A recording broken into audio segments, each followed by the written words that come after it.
देखो कल कहां तक हुआ था हमारा, कुछ भी नहीं हुआ था। अब देखो माइटोसिस का, क्योंकि प्रोसेस बोला था मैंने आपको, सेल साइकिल में क्या होगा, G1, S and G2, these three phases combined together called as interphase, which is the phase between two successive cell division, that is called as interphase।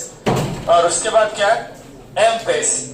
तो देखो अब आगे यहां पर एक डिफरेंस दिख रहा है कि जो सेल डिवीजन होता है जहां पे माइटोसिस और मियोसिस है, तो ये बोला माइटोसिस वर्ड का मीनिंग होता है थ्रेड और मियोम इस वर्ड का मीनिंग होता है टू रिड्यूस, टू रिड्यूस। दोनों वर्ड में डिफरेंस। और क्या डिफरेंस बोला है कि जो माइटोसिस होता है वो कहां पर होगा, इन सोमैटिक सेल और बॉडी सेल्स, और जो ये मियोसिस है वो कहां पर होता है, जर्म सेल और सेक्स सेल। यहां पर क्या बोले थे, 2n सेट ऑफ क्रोमोसोम, मतलब suppose if there is human being having the 46 chromosome in its diploid cell, the same number of chromosome is distributed among the 2 daughter cell.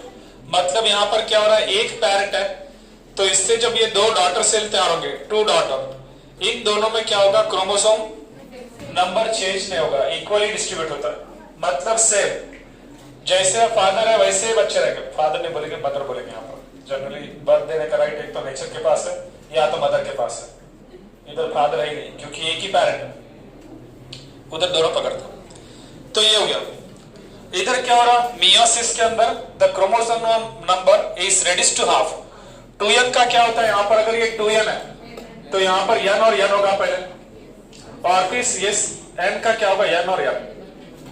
Yes, तो ये पहली stage हो गई मियोसिस 1, और ये जो दूसरा होगा वो होगा meiosis 2। Meiosis 2 is like mitosis, पर पहले माइटोसिस देखते हैं तो समझ में आएगा कि मियोसिस में क्या हुआ। तो देखो अब देखना है मेन माइटोसिस। सबसे पहले ये जो वर्ड था mitosis, this name was given by Flemming, the term mitosis was coined by Flemming. और प्लांट में और एनिमल में इसकी डिस्कवरी अलग साइंटिस्ट ने किए वाली। तो यहां पर ये याद रखने का, the term mitosis is given by Flemming, 1882। अब इसके बाद फ्लेमिंग ने सिर्फ not only this he given the term but also जो माइटोसिस एनिमल के अंदर होता है, ये इन्होंने बोला था, mitosis in animal cell, animals के लिए ये इन्होंने बोला था फ्लेमिंग ने।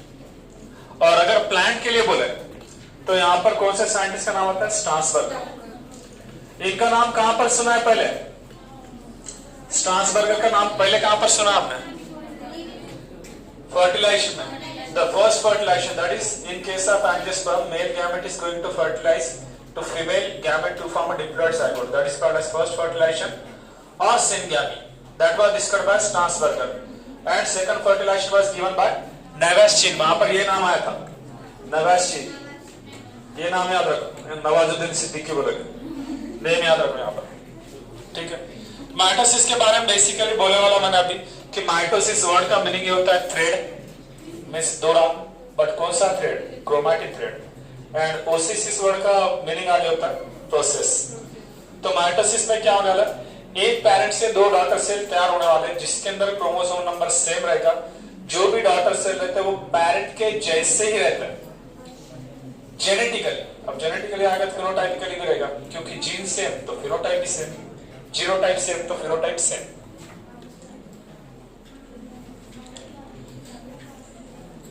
अब थोड़ा यहां पर काम करो। अब जो माइटोसिस है इसके बारे में बेसिक चीजें मैं बोल चुका आपको कि माइटोसिस टर्म किसने बोली, इसका प्लांट के अंदर डिस्कवरी किसने किया, एनिमल में किसने डिस्कवरी किया, माइटोसिस होता कहां पर है, सोमैटिक सेल में या बॉडी सेल्स पर, या तो और क्या बोलेंगे वेजिटेटिव सेल, क्योंकि mitosis is like asexual reproduction. क्योंकि जो सेल डिवीजन होता है वो 3 टाइप बोले थे मैंने, माइटोसिस, मियोसिस, अमाइटोसिस। तो यहां पर माइटोसिस देखना है। अब जब माइटोसिस होता है तो इसके अंदर मेनली 2 स्टेप्स इन्वॉल्व होंगे। कौन से मेनली 2 स्टेप्स इन्वॉल्व होते हैं, ये दोनों steps. The first is karyokinesis and other is cytokinesis. Cytokinesis. Karyo it means nucleus. And kinesis mechanism process. तो कैरियोकाइनेसिस में क्या होने वाला है? डिवीजन ऑफ न्यूक्लियस, न्यूक्लियस का डिवीजन होता है। अब यहां पर डिवीजन का मीनिंग बायोलॉजी में बोले हम डिवीजन, मैथमेटिक्स में अगर कोई चीज डिवाइड हुई कुछ भी नहीं बचता, और अपने इधर डिवाइड हुआ तो एक के दो होते, मीनिंग अलग है। तो क्या होगा यहाँ पर, जब हम देख रहे हैं यहाँ पर कि माइटोसिस होगा और उसके अंदर जब कैरियोकाइनेसिस देख रहे हैं यहाँ पर क्या हो रहा है? द डिवीजन ऑफ न्यूक्लियस, और इधर क्या होगा? Division of cytoplasm. Initially division, then there will be a distribution of cytoplasm among the daughter cells, and kinesis means mechanism. So in this karyokinesis there are these processes are involved: prophase, metaphase, anaphase, telophase. ये phases line से याद रखना। Profess, pro का मतलब होता है first, और face का मीनिंग होता है स्टेज, मेटा का मीनिंग होता है मिडल, तो इसको बोलेंगे मेटाफेस, मिडल स्टेज और सेकंड फेस। एना का मतलब होता है लेट मेटाफेस, और टीलो का मीनिंग होता है एंड। ये फेजेस लाइन से याद रखना। और जब मियोसिस देखेंगे प्रोफेज 1, प्रोफेज 2, मियो, फिर मेटाफेज 1, मेटाफेज 2, सो ऑन।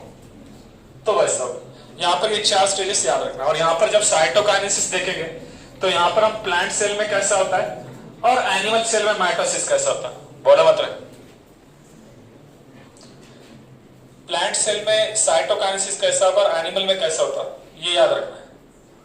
तुमको सीरियसली बोले क्या तुम ध्यान देते नहीं करते, बैठे मतलब शांत बैठे सो जाते, पूरा ध्यान रखो इधर कि कुछ मंथ का इफेक्ट हो रहा है। फेब्रुवारी मंथ है, माझे तुझ्यावर पी आहे, प्रोफेज, मेटाफेज, अनाफेज, टीलोफेज। पी मतलब प्रोफेज है बोलना है, ठीक है। अब क्या होने वाला है, यहाँ पर स्टेजेस देखना है। मैंने याद रखने के लिए बोला है, बोलने के लिए नहीं बोला, सिर्फ ऐसा ही याद रखना है। और अगले 10 सालों तक किसी को ऐसा बोले मत, सिर्फ माँ बाप को छोड़ के। उसके बाद देखो, क्योंकि सत्यानाश होता है। तो अब देखो, बोलने वाले का और जिसको बोला उसका भी।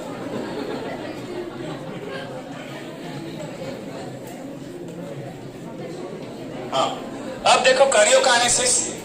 What is by karyokinesis? Already I told you what is by karyokinesis. It is the division of nucleus. जब न्यूक्लियस का डिवीजन होता है तो वो 4 फेजेस होगा। आवाज क्यों आ रहा है पीछे से? जब डिवीजन होगा न्यूक्लियस का तो उसमें मेनली 4 फेजेस होंगे। तो अब यहाँ पर ये 4 फेजेस कौन से और उसके अंदर क्या क्या मशीनरी लगेगी, क्योंकि ये स्टेप बहुत इंपॉर्टेंट है।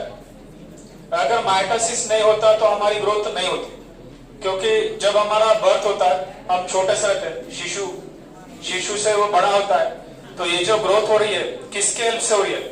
माइटोसिस के हेल्प से हो रही है। तो माइटोसिस के अंदर सेल्स कैसे बढ़ रहे हैं, 1 से 2 कैसे हो रहे, 2 से 4, 4 से 8, ये सेल कैसे बढ़ रहे हैं, इनके लिए मटेरियल लगता है। और मटेरियल हम जो न्यूट्रिएंट है उससे वो मटेरियल मिलता है। पर हमारे अंदर सेल है, सेल के अंदर जो लिविंग पार्ट है उसको बोलते हैं सेल ऑर्गेनेल, जो न्यूट्रिएंट को लेकर अलग मटेरियल तैयार करेगा, जो इस स्टेज में काम को आता है। पीछे गर्ल्स का आवाज नहीं आना चाहिए, चुपचाप बैठो, आवाज आना बंद हो रहा है, कुछ ना कुछ बड़बड़ चालू रहती है। अब देखो ये फेस बोला था मैं आपको कि इंटरफेस में क्या क्या बोला मैंने आपको, G1, S, G2, these are in the interphase, जो कि 95% time of cell cycle occupy करता है। और माइटोसिस या मियोसिस जो है वो 1 आवर के लिए लास्ट होता है, मतलब इतना टाइम लगेगी। तो पहले G1 से क्या होगा, M फेस, M नहीं होगा, S होगा। क्या होगा, G1 to S फेस। हाँ,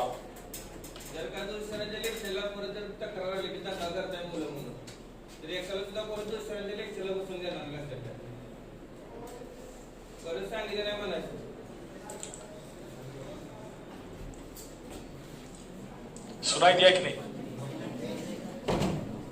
और एक बार क्लास में आने के बाद सिर्फ आगे देखो, कुछ तो भी खाते पीते मत, ऐसे मत बैठो। कोई च्युइंग गम खा रहा है, कोई लॉलीपॉप खा रहा है, कोई चिप्स फोड़ के नीचे से निकाल रहा है, ये निकाला दूसरा उसका मुंह देख रहा है, तो मतलब ऐसा नहीं होना चाहिए, पूरा ध्यान इधर रहना चाहिए। तुमको ये पता है ना 11th में 1-1 कि ओनली वन है वहां पे? डिफरेंस पता होना चाहिए। और खाते वक्त भी चुपके से खाया ऐसा दिखा भी नहीं सकता, वैसा मत करो। हाँ, तो देखो आगे।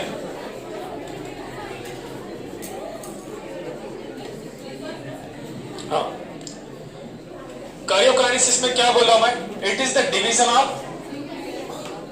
न्यूक्लियस।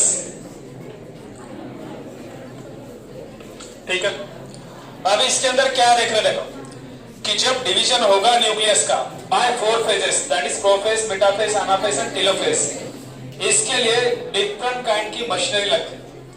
और जो मशीनरी लगेगा वो उस फेज में सिंथेसाइज हो चुका है। कौन से फेज में? इंटरफेज में। जैसे मैंने बोला कि आपको एग्जाम देना है, तो एग्जाम सपोज 3 घंटे का, पर उसके लिए प्रिपरेशन रहेगा 300 घंटे का साथ। तो वैसे मिनिमम सपोज एग्जाम कैसा, वैसे 3000 घंटे भी लगेंगे। प्रिपरेशन कैसा है? तो अब ये जीवन फेज पता है हमको।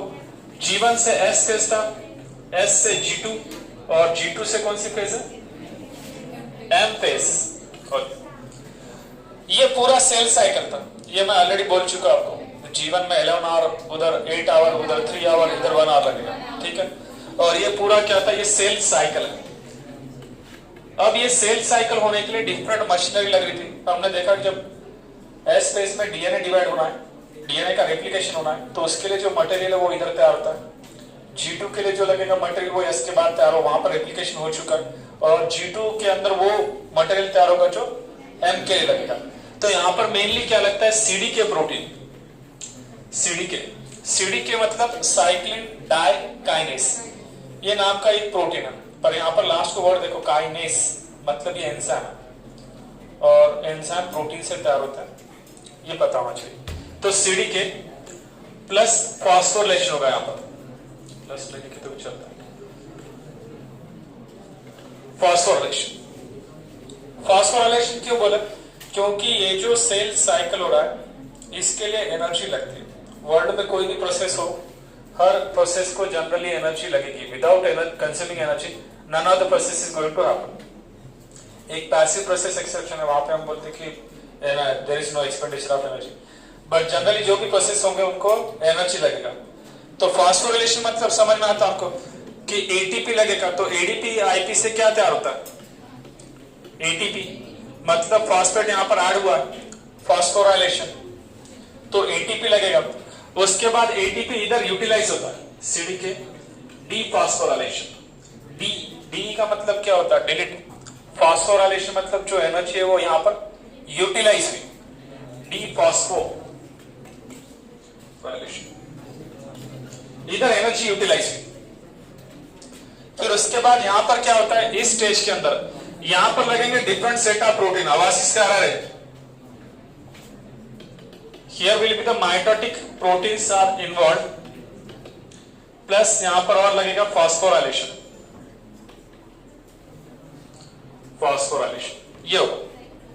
अब जब फॉस्फोराइलेशन हो चुका, अब आगे ये जो फेज है, यहां पर भी और माइटोटिक प्रोटीन लगेंगे, और यहां पर क्या होगा? डीफॉस्फोराइलेशन। तो ये पता होना चाहिए कि यहां पर क्या हो रहा है, किस टाइप के प्रोटीन इन्वॉल्व हो गए, और सेल साइकिल को कैरी आउट करने में ये सब हेल्प करें। तो अब हमको यहां पर देखने का 1 बाय 1 प्रोसेस कि माइटोसिस में हर एक स्टेप में क्या होता है। इसके पहले मैंने आपको बेसिक चीजें बोल चुका हूं। हमारा सेल टॉपिक हो चुका है। सेल के अंदर हम यूकैरियोटिक सेल के लिए मेनली 2 कंपार्टमेंट देखते हैं, that is nucleus and cytoplasm. Nucleus के अंदर क्या था? न्यूक्लियोप्लाज्म। न्यूक्लियोप्लाज्म के अंदर क्या था? Chromatic thread. अब देखना है उसका ही क्या होता है आगे, क्योंकि यहां पर जब सेल डिवीजन हो रहा है, कार्योकाइनेसिस हो रहा है, तो यहां पर हमको ये सब स्टेप्स देखने का। कार्योकाइनेसिस, अब इसमें देखना हमको पहले प्रोफेज 1 नहीं बोलेंगे, क्योंकि प्रोफेज 1 अगर बोले तो वो मीनिंग अलग हो जाता है, तो मियोसिस में चले जाएगा। हम यहां पर कौन सी प्रोसेस देख रहे हैं? माइटोसिस। क्या मीनिंग होता है माइटोसिस का? डेफिनेशन क्या बोलेंगे आप? देखो एक बार बोलता हूं, याद रखो। माइटोसिस में क्या बोले हम कि जो एक पेरेंट सेल है जिसका प्लॉइडी लेवल 2n है, तो माइटोसिस होने के बाद क्या हो रहा है? जो भी डॉटर सेल तैयार हो रहे वो 2 तैयार होंगे, और उनके अंदर प्लॉइडी लेवल क्या रहेगा? सेल। तो क्या बोलेंगे, it is the division in which parent cell will produce two daughter cell with the exactly same number of ploidy level of chromosome, or they will be a genetically same. It is the process in which parent cell will produce two daughter cell with equal amount of chromosome, means same ploidy level of chromosome, and genetically they are similar, means daughter cells are genetically similar to their parent cell. This is called mitosis. बोलो क्या बोलेगा? It is the process in which will produce with same kind of genetic material, same kind of ploidy level of chromosome. ये diploid है, ये दोनों भी diploid तैयार हुए सेम। हाँ, तो ये हो रहा है माइटोसिस में। अब देखना यहाँ पर ये प्रोसेस में क्या क्या हो रहा है, क्योंकि यहाँ पर हमको देखने का स्टेप वाइज, यानी कि मेटाफेज में क्या होगा, एनाफेज में क्या होगा, टेलोफेज में क्या होने वाला है, और उसके बाद देखना है साइटोकाइनेसिस। तो सबसे पहले जो स्टेप देखेंगे वो रहेगा प्रोफेज। प्रोफेज में क्या होता है, देखो जो हमको न्यूक्लियस पता है, न्यूक्लियस के अंदर अगर हम यूकैरियोटिक सेल देख रहे हैं, न्यूक्लियस के अराउंड क्या है, न्यूक्लियर मेम्ब्रेन। ये न्यूक्लियर मेम्ब्रेन ये ऐसी कंटिन्यूस नहीं रहेगी, यहाँ पर न्यूक्लियर पोर है, ये यानी कि बीच में रब करना पड़ता है। यहाँ पर आएंगे न्यूक्लियर पोर, इसको क्या बोलते हैं हम, न्यूक्लियर एनवलप। अंदर क्या था, न्यूक्लियोप्लाज्म, और इधर फाइब्रस लैमिना था। तो यहाँ पर जो साइटोप्लाज्म है, इसके अंदर ये न्यूक्लियोप्लाज्म है, साइटोप्लाज्म इधर है सेल। ये क्या हो गया, दिस इज क्रोमैटिन, ये क्रोमैटिन है, क्रोमैटिन फाइबर। और ये क्या हो गया, पूरा ध्यान दो रही, अगर ये स्टेप नहीं समझ में आए तो आगे का समझ में नहीं आता। इस टॉपिक में एक एक चीज दूसरे को लिंक है, पहला ही समझ में नहीं आया, दूसरा नहीं समझ में आता। अब क्या हुआ, ये जो सेल देख रहे हम, तो प्रोफेज के अंदर हम 3 स्टेजेस देखेंगे। एक देखेंगे हम अर्ली प्रोफेज, एक देखेंगे हम मिड प्रोफेज, और एक देखना है हमको लेट प्रोफेज। ठीक है, ये पहले प्रोफेज, मतलब जब प्रोफेज स्टार्ट हुआ तो ये सब है। अब मिड प्रोफेज में क्या होता है, धीरे धीरे ये जो न्यूक्लियर एनवलप है, ये धीरे धीरे डिसअपियर होना स्टार्ट हो जाता है। The nuclear envelope will gradually start to disappear and this chromatin fiber start to condense. पहले chromatin fiber हमको कैसा दिख रहा है, this is uncoiled, uncondensed, in entangled form, entangled form, entangled form गुंता गुंती सा, जैसे हम पतंग उड़ाते हैं और फिर बाद में वो नीचे उतारेंगे चरखा रहता, जिससे वो जो दौरा है उसको रैप करते। अगर रैप नहीं किए, सिर्फ नीचे खींच रहे दौरा, तो वो क्या होता है, एंटागल फॉर्म में वैसे जैसे वो गर्ल्स के हेयर्स लॉन्ग है, ऐसा निकालने के बाद सपोज हेयर्स अगर लॉस हो रहे नीचे, तो वो कैसे दिखेंगे हमको, एंटागल फॉर्म में। तो ये ऐसा। अब मिड प्रोफेज में क्या हो रहा है कि ये जो एंटागल फॉर्म में क्रोमोसोम जो दिखा, क्रोमैटिन फाइबर जो दिखाई दे रहा है, अब ये कंडेंस होना स्टार्ट हो गया। कंडेंस का मीनिंग क्या होता है कि जो एक लंबी डोरी है वो धीरे धीरे फोल्ड होना स्टार्ट हो गई। जैसे मार्केट के अंदर आप कपड़े सुखाने के लिए नायलॉन की डोरी लाना है, तो वहां पे ऐसा उसका बंडल रहता है, देखो रैप करके देते हैं कि ऐसा रहता, डोरी बांधो पीछे और लेके जाओ, ऐसे वैसा नहीं होगा, वो फोल्ड करके दिए वाला आपको। फिर घर पे लाने के बाद हम उसको क्या करें, वापस अनफोल्ड कर रहे हैं। तो जब उसको फोल्ड किए तो उसका एक शेप अलग दिख रहा है, अनफोल्ड किए तो अलग। तो जब वैसा ही वो थ्रेड अनफोल्ड फॉर्म में, उसको हम बोलेंगे क्रोमैटिन फाइबर। और ये पूरी तरह से कंडेंस होने के बाद इससे क्या तैयार होगा, chromosome. Chromosome is found by the condensation of this chromatin fibre. तो ये जो मिड प्रोफेज है इसके अंदर वैसा होने वाला है। और लेट प्रोफेज में ये धीरे धीरे न्यूक्लियर मेम्ब्रेन जा चुकी रहती है और क्रोमैटिन फाइबर और ज्यादा कंडेंस हुए वाला था। कहां पे, यहाँ पे देखेंगे, आगे के स्लाइड में दिखा देगा। ये मेनली 4 स्टेप्स बोल चुका मैं आपको, और इसमें क्या होने वाला हम देख रहे हैं आगे। पहले देखेंगे हम अर्ली प्रोफेज, यहां पर दिख रहा है, देखो this is the chromatin fibre. ये क्या हो गया, न्यूक्लियर मेम्ब्रेन। अब ये धीरे धीरे क्या हो गया, कंडेंस होना स्टार्ट हुआ, और इससे क्या तैयार हुआ, क्रोमोसोम। एक्चुअल में इस मैकेनिज्म को बोलते हैं पैकेजिंग ऑफ जेनेटिक मटेरियल। जैसे देखो आपके पेन के अंदर का स्प्रिंग है, स्प्रिंग कैसे बना, पहले यानी कि उसका वायर था, फिर उसके 6 to 8 टर्न जब हुए तब वो स्प्रिंग तैयार हुआ, उतना आपके पेन के इतना। जब 6 टर्न है उसको बोलते सोलेनॉइड। 6 से और ज्यादा मतलब 12 से ज्यादा उसको बोलते सुपर सोलेनॉइड। उससे और ज्यादा कॉइल के और ज्यादा कंडेंस, तो जैसे जैसे वो कंडेंस होते गया उसकी थिकनेस क्या होते जाएगी, बढ़ते जाएगी। जैसे मैंने दिखाया था आपको, एक चेन है, चेन को एक बार फोल्ड किए, 2 बार फोल्ड किए, 3 बार फोल्ड किए, उसकी थिकनेस क्या हो गई, बढ़ गई। तो वैसे वो बढ़ते जाएगा और उससे क्या तैयार होगा, क्रोमोसोम। तो यहां पर याद क्या क्या रखने का, देखो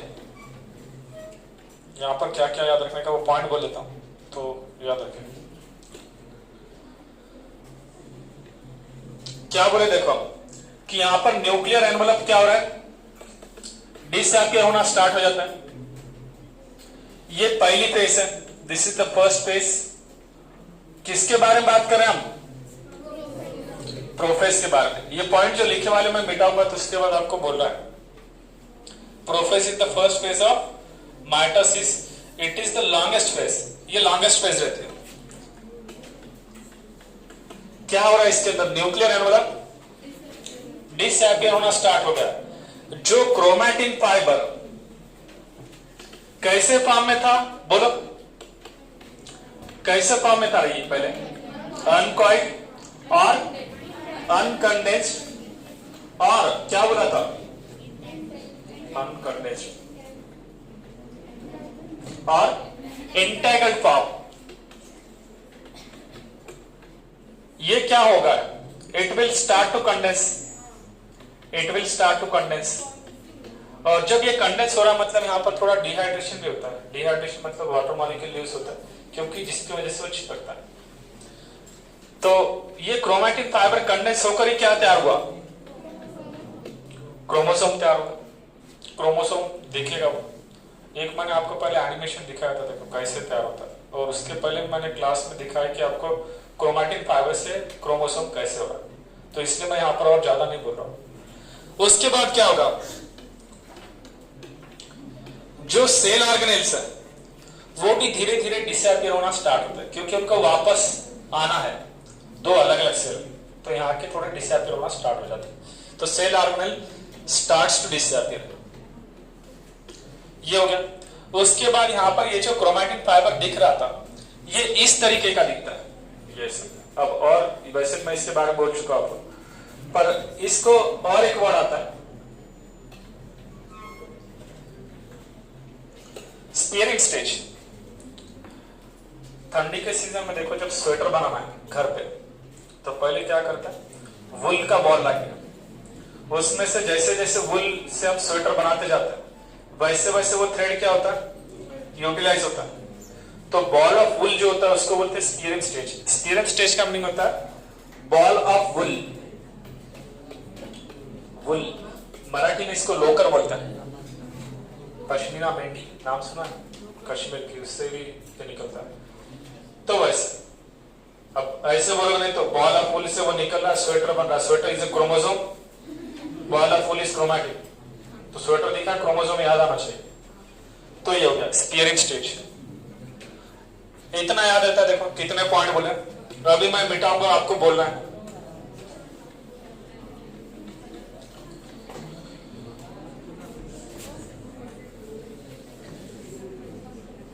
याद रहता है, अब देखो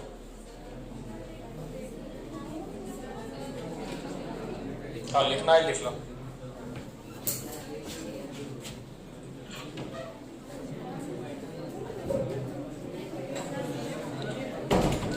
लिखना, लिख लो फास्ट, मिटाता हूं। लिखने के बाद पढ़ के मत बोलो। 5th पॉइंट में लिखा है cell organelle will start to disappear.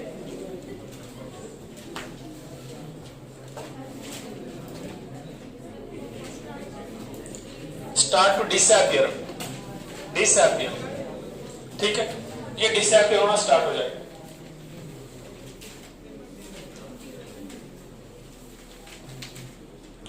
मिटाओ, हो गया।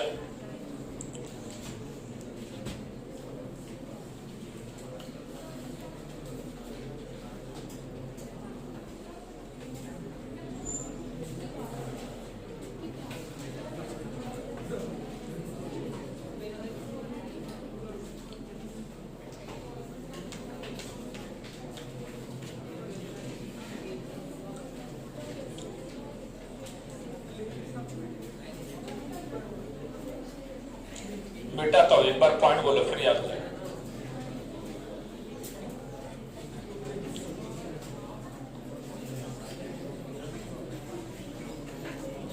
हाँ अब बोलो क्या बोले पहले पॉइंट में? It is the first phase of mitosis, it is the longest phase. In this phase dash start to disappear, nuclear envelope or nuclear membrane start to disappear, also the cell organelle start to disappear. Chromatin fiber looks like a, कैसा दिख रहा था chromatin fiber पहले? sterile stage दिखा रहा था, it looks like a ball of wool. फिर उसके बाद उस wool के बॉल का क्या हुआ? मतलब वो chromatin fiber कंडेंस होके क्या तैयार हुआ? क्रोमोसोम तैयार हुआ, और इस फेज को ज्यादा टाइम लगता। हो गया ये पॉइंट। अब देखो आगे, ये चारों स्टेजेस बोले थे, यहाँ पर दिख रहा है देखो, उस क्रोमैटिन थ्रेड से यहाँ पर क्रोमोसोम तैयार हो गया, और वो क्रोमोसोम को ऐसा दिख रहा है जहां पर ये सिस्टर क्रोमैटिड, ये सिस्टर क्रोमैटिड, ये सिस्टर क्रोमैटिड, बाकी सिस्टर क्रोमैटिड, इधर दो सिस्टर क्रोमैटिड। तो वैसे आ गया ये और ये। अब जाओ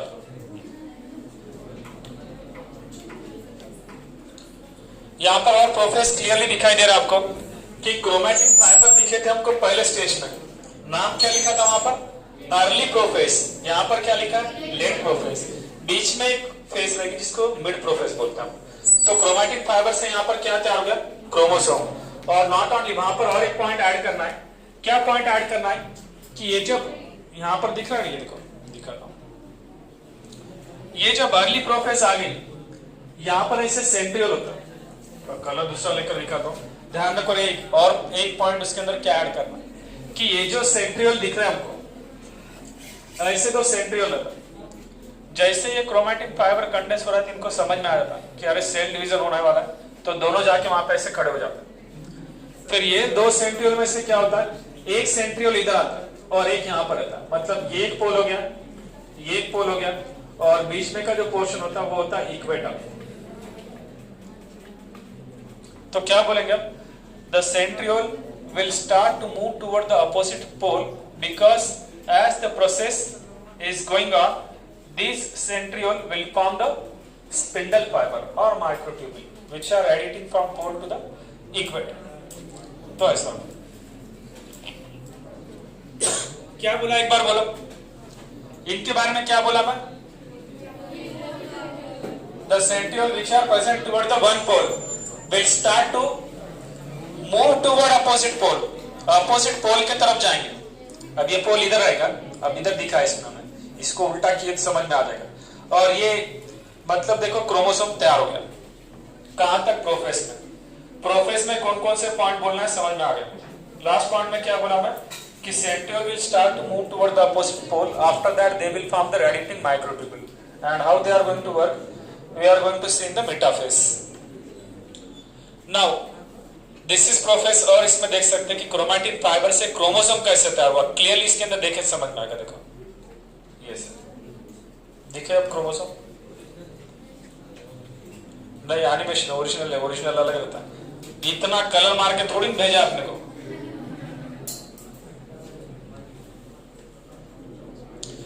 अब देखना मेटाफेज, वेरी इंपॉर्टेंट फेज।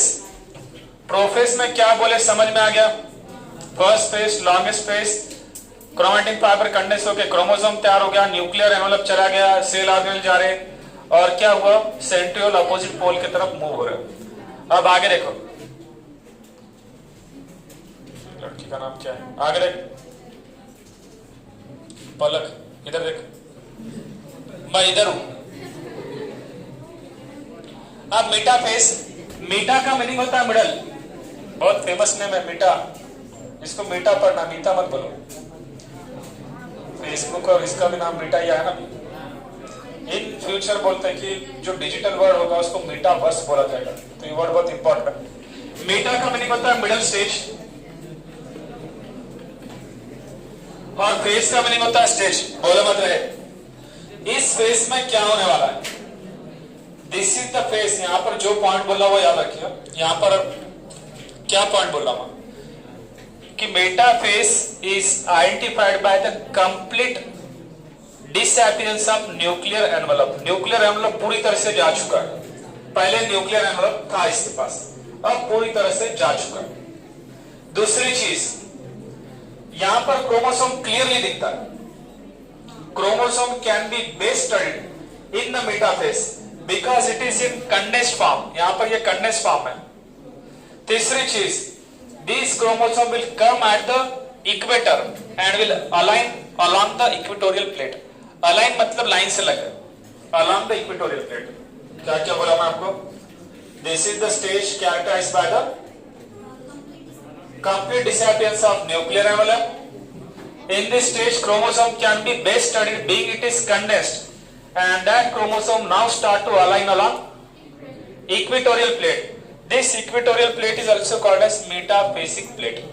पूरा ध्यान दो रहे इधर। अब ये क्रोमोसोम लगे यहां पर। इस क्रोमोसोम को देखे तो कैसा दिखता है? अभी देखे थे हम थोड़ी देर पहले। यस, इधर ध्यान दो। अगर नहीं दिए नहीं समझ में आएगा आगे का। ये होगा इसके क्रोमैटिड। इसको सिस्टर क्रोमैटिड बोलता है। इन दोनों को भी सिस्टर क्रोमैटिड, इन दोनों को भी सिस्टर क्रोमैटिड, इन दोनों को भी बोला जाता है सिस्टर क्रोमैटिड। अगर कोई दूसरा क्रोमोसोम होगा यहां पर, ये ऐसा, ये इसके सिस्टर क्रोमैटिड है, तो इसके सिस्टर क्रोमैटिड इसके लिए होते हैं नॉन सिस्टर क्रोमैटिड। ये ध्यान रखना। हो गया। उसके बाद ये जो पार्ट है, इस पार्ट को बोलते हैं काइनेटोकोर। This is kinetochore. ये काइनेटोकोर है। पूरा लेबलिंग याद रखिए जो बोल रहा हूं। उसके बाद ये जो पार्ट है, दिस पार्ट इज सेंट्रोमियर, क्योंकि ये सेंटर में है। This is the centromere. This part is called as centromere and this part which are attached to this, मतलब इस centromere के साइड को, these are kinetochores। ये पार्ट हमको कढ़ाई रहती ना अपनी, ऐसी कढ़ाई को देखो ये ऐसा रहता, अपने कप को रहता पकड़ने का अंदर फिंगर, वैसे यहाँ पर ये काइनेटोकोर हमको दिखाई दे। ये क्रोमोसोम इस तरीके से यहाँ पर अलाइन हो गया, तो आपको दिख रहा है ये जो पॉइंट है ये क्या होगा? इसके काइनेटोकोर। दोनों काइनेटोकोर के बीच में क्या है? सेंट्रोमियर। अब क्या होगा? जो दोनों सेंट्रियोल अलोंग द पोल जा चुके थे, अब ये सेंट्रियोल क्या कर रहे हैं? They will start to radiate microtubule fibre. Radiate का मीनिंग क्या होता है? जैसे सन से रेडिएशन निकलता है, वैसे इन सेंट्रियोल से क्या हो रहा है? माइक्रोट्यूबुल फाइबर निकल रहा है। और जैसा वो स्पाइडरमैन खड़ा है, ऐसा किया आशीर्वाद दे रहा है किसी को, तो फाइबर निकलते हैं अंदर से, वैसा ही है। सेंट्रियोल खड़ा हो गया, उसको समझ में आ गया क्रोमोसोम आ गए, इन्हें क्या किया? It will start to radiate microtubule from pole to, बोलो पोल टू कहां पर? इक्वेटर। तो ऐसा होगा। अब ये जो माइक्रोट्यूबुल जा रहे हैं ये इस तरीके से, इस पोल से ये इक्वेटर तक, इस पोल से ये इक्वेटर तक।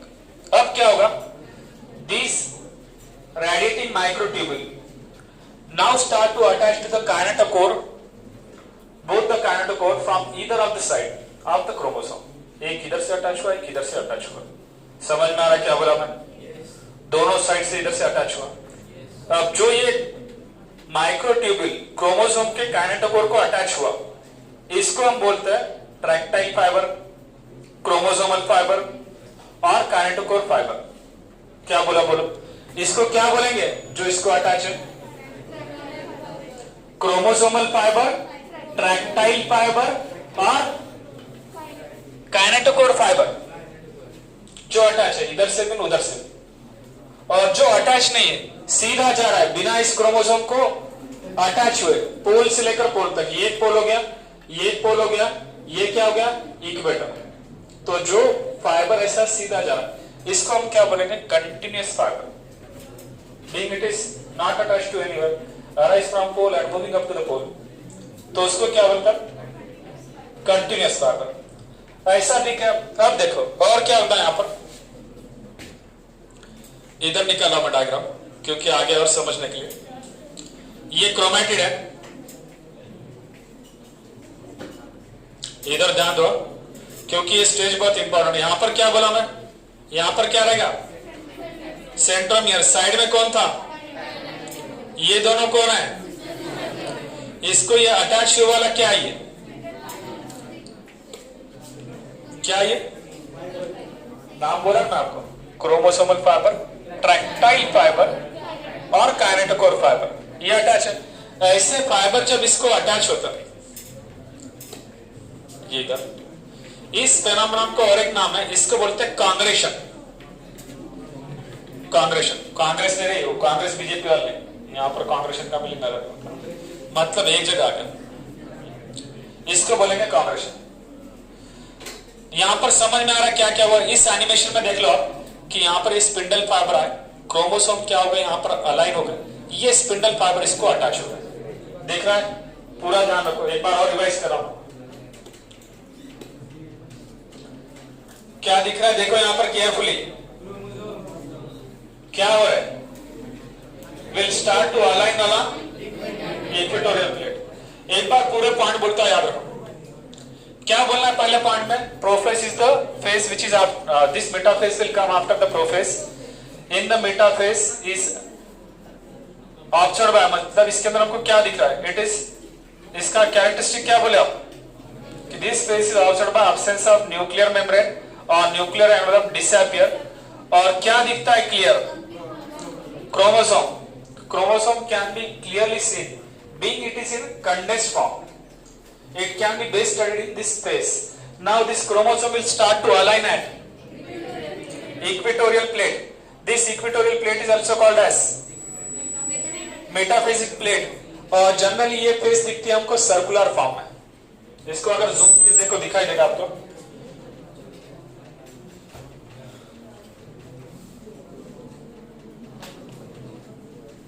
इधर दिख रहा है कि देखो ये थोड़ा सर्कुलर दिख रहा है, यहाँ पर ये शेडेड पोर्शन में, आंखें खुली है दिखेगा आपको जी। इसको क्या बोला, इक्वेटोरियल प्लेट और मेटाफेसिक प्लेट। इस पार्ट को क्या बोले, बोलो, ये पार्ट क्या है, ये रेड कलर में दोनों कौन है, सेंट्रियोल ने क्या किया, they will start to produce the spindle fiber और उसको माइक्रोट्यूबुल बोल रहा है, जो किससे बना रहेगा, मेनली रहेगा प्रोटीन, लिपिड, फैट रहता है, उसके अंदर आरएनए भी रहता है, ये चीजों से बने वाला रहेगा। और अब ये भी पार्ट देख लीजिए, यहाँ पर इस पार्ट को ध्यान रखो, ये पार्ट को से। अब जब बुक में देखो आपको कोई पॉइंट लिखना तो आप ऐसा स्टार मारते हो कभी, तो वैसे ये एक सिंबल है जिसको यूज कर सकते हैं। इस सिंबल को क्या बोलते हैं, this is called as asterisk. ये स्टार है, ये पता है सबको, ये एस्टरिस्क है। इसको देखो ये वैसे दिख रहा है, मतलब सेंट्रियोल से क्या होता है, ये फाइबर क्या होता है, इसलिए इन फाइबर को क्या बोला जाता है, एस्ट्रल रेस। समझना, इनको बोलते हैं एस्ट्रल रेस। और जहां पर भी ये एस्ट्रल रेस दिख रहे हैं तो मतलब ये एनिमल की सेल है। तो यहाँ पर ये जो सेल डिवीजन देख रहे हैं हम, ये एनिमल के सेल का। और अगर एस्ट्रल ट्रेस नहीं दिखे तो वो रहेगा प्लांट सेल का।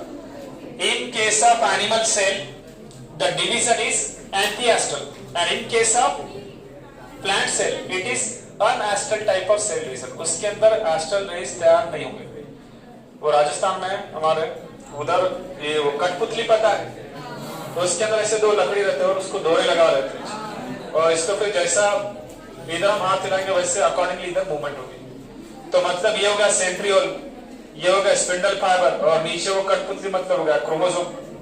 तो वैसे समझ में, मेटाफेज बहुत इंपॉर्टेंट फेज है। उसके बाद इसके अंदर क्या बोले कि जो माइक्रोट्यूबुल यहां से निकल के जो काइनेटोकोर को अटैच होता है उसको क्या बोले थे, क्रोमोसोमल फाइबर और ट्रैक्टाइल फाइबर और काइनेटोकोर फाइबर। और जो अटैच नहीं हुए, पोल टू पोल मूव हुए, उनको क्या बोलेंगे, कंटीन्यूअस फाइबर। और मेटाफेज इंपॉर्टेंट फेज है क्योंकि यहाँ पर क्रोमोसोम अच्छे से समझ में आता है देखने के लिए, क्योंकि ये बहुत इंपॉर्टेंट चीज है।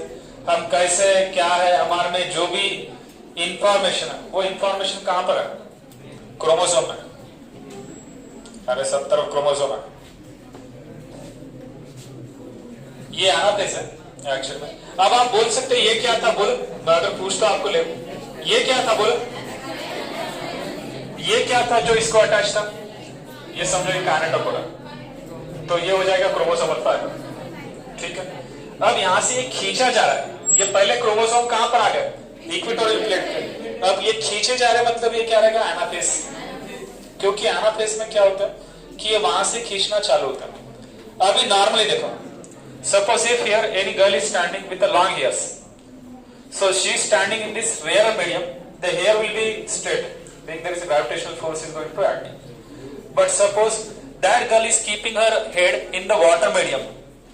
Now her hair will start to disperse, थोड़े से डिस्पर्स होता। मतलब पहले देखो स्ट्रेट था, अब क्या होगा? या तो अगर जंप करते वक्त क्या होगा? यहां तक, फिर इधर, किधर भी लग सकता। वैसा अब क्या हुआ? अरे वो वही यहां पर बोल रहा हूं मैं। अब ये काइनेटोकोर है, ये क्रोमोसोम है। ठीक है, ये है क्योंकि जो मेटाफेज था वहां से क्या होता है, ये जो क्रोमोसोम इक्वेटर पे आए थे, इधर और इधर लगने की वजह से क्या हो रहा है? सेपरेट होगा। क्योंकि एक जो क्रोमोसोम था उसको इधर से काइनेटोकोर, इधर से काइनेटोकोर। अब क्रोमैटिड क्या होता है? इधर से सेपरेट होना स्टार्ट होता है। यहां पर ध्यान रखो क्या बोल रहा हूं मैं। ये आपको समझ में आ गया था ये कौन है? ये पक्का समझ में आ गया ये कौन है। यहां पर क्या था ये भी समझ में आ गया। इसको खींचा गया ये भी पता होगा। अब खींचते वक्त कैसे खींचा गया? ये ऐसे, ये इधर था और इसने, और इधर ये था और ये था, और इसको खींचा गया इधर से, ये भी समझ में आ गया। पर इसको खींचते वक्त देखो, अब पहले तुमको ये दो आर्म दिख रहे हैं, इसका जब डुप्लीकेशन होता है क्योंकि मटेरियल भेजा गया, अब इस दो के जगह वापस इसके रिमेनिंग 2 पार्ट इधर भी आ जाएंगे, इधर भी रिमेनिंग 2 पार्ट आ जाएंगे। मतलब इधर से वापस ये क्रोमोसोम तैयार होने वाला है। समझ में? अब हम है, मैरिज हुआ है, मैरिज होने के बाद जब चाइल्ड आया तो मतलब कहां से आया? हमारे से आया। कैसे आया? क्योंकि हमारे में से कुछ मटेरियल आगे ट्रांसफर हुआ। तो सेम वैसे यहां पर क्या हो रहा है कि ये ऐसे क्रोमोसोम सेपरेट हो गए, जिसमें दोनों में सेम काइंड का डीएनए रहेगा, सेम काइंड की इंफॉर्मेशन रहेगी। समझ में आ रहा?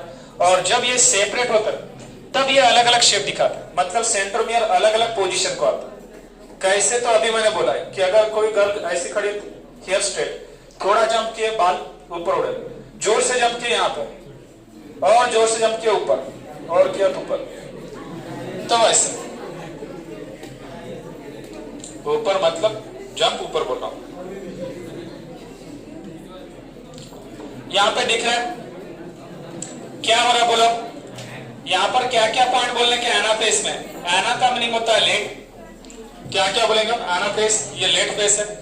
This is the shortest phase. In this phase the chromatid will start to move away from, किधर से किधर? इक्वेटर से पोल की तरफ। They will start to move away from the equator toward the pole. और जब इक्वेटर से पोल के तरफ जाएंगे, जो भी मैंने बोला आपको, तो उसके अंदर ये डिफरेंट शेप दिखाएंगे। कैसा शेप? वी शेप दिखा सकते हैं, जे शेप दिखा सकते हैं, एल शेप दिखा सकते हैं, या आई शेप दिखा सकते हैं। कौन से शेप बोला मैं? ठीक है। अब क्या होगा? ये जब शेप दिखाई दे रहा है आपको, इसका मतलब ही क्या होता है? जब हमने क्रोमोसोम की स्टडी की थी सेल के अंदर, क्रोमोसोम का शेप हमने 4 टाइप का देखा। मेटासेंट्रिक, सब मेटासेंट्रिक, एक्रोसेंट्रिक, टेलोसेंट्रिक। मेटासेंट्रिक मतलब क्या? ये क्रोमोसोम देखे थे हम कि जहां पे सेंट्रोमियर सेंटर में। सब मेटासेंट्रिक में क्या हुआ? ये मेटासेंट्रिक हुआ। सब मेटासेंट्रिक में क्या हुआ? It will move just away from the centre. Now this is called as sub metacentric. ये सब मेटासेंट्रिक हुआ। अब यहां से ये सेंट्रोमियर सपोज किसी क्रोमोसोम में यहां पर है। अब जब मैं पोजीशन यहां पर सेंट्रोमियर की दिखा रहा हूं, मतलब यहां पे कहीं पे नहीं रहेगा, ठीक है ना?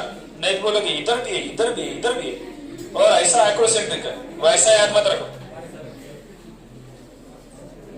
मेटासेंट्रिक मतलब सेंटर में, अगर सेंटर में नहीं है, थोड़ा सा ऊपर है, सेंटर से ऊपर, that is called as sub metacentric. इसके ऊपर आ तो एक्रोसेंट्रिक, एक्रो का मतलब होता है टॉप, और इसके ऊपर आ तो टीलोसेंट्रिक। तो ये हो गया मेटासेंट्रिक, ये वी शेप, ये हो गया सब मेटासेंट्रिक, और ये क्या हो गया एक्रोसेंट्रिक, और ये क्या हो गया टीलोसेंट्रिक।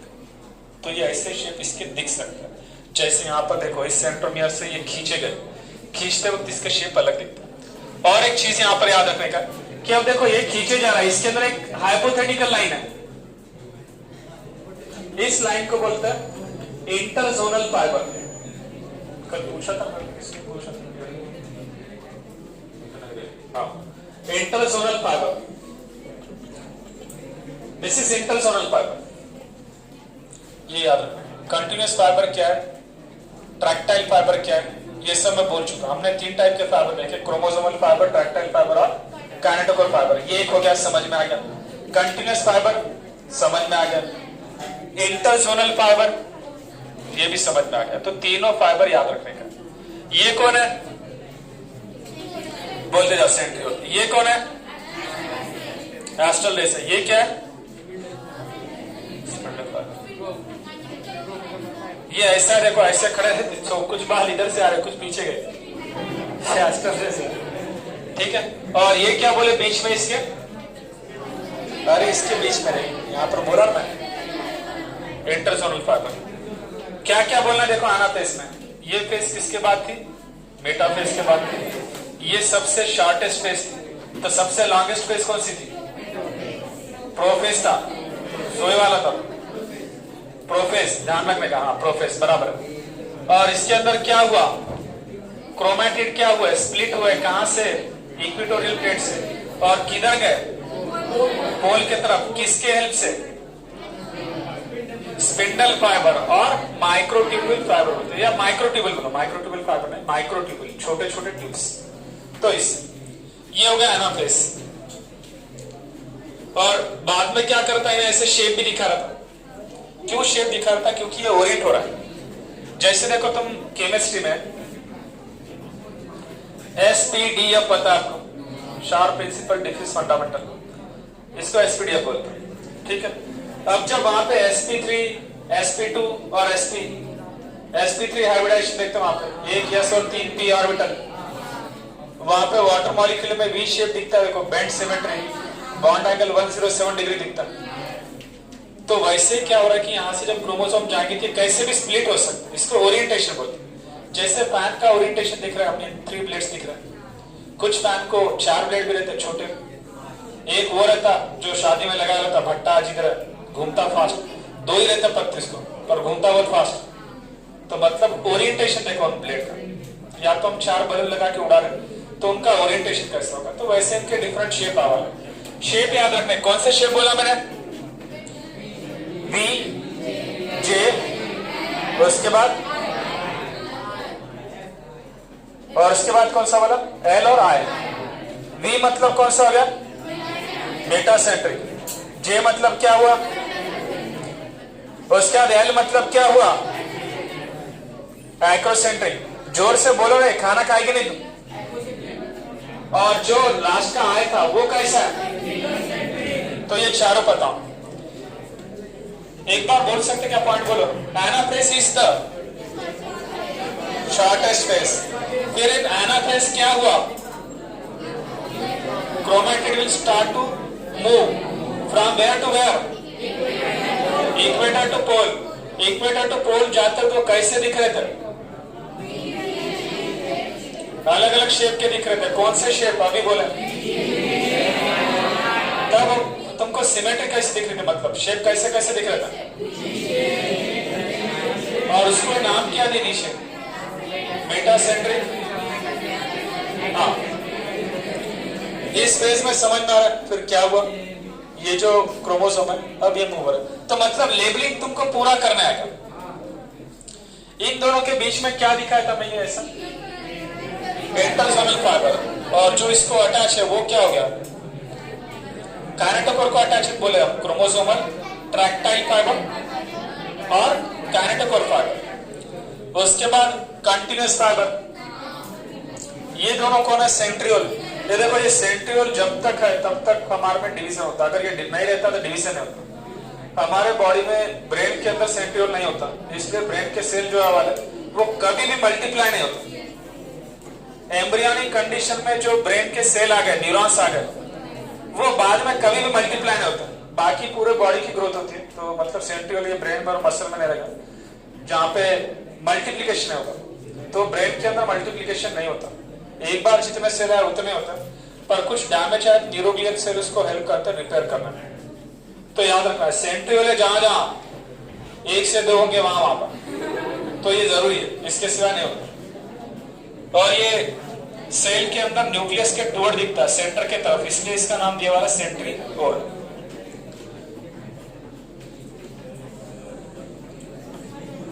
उसके बाद देखो ये आगे का पार्ट, बात बोलता हूँ।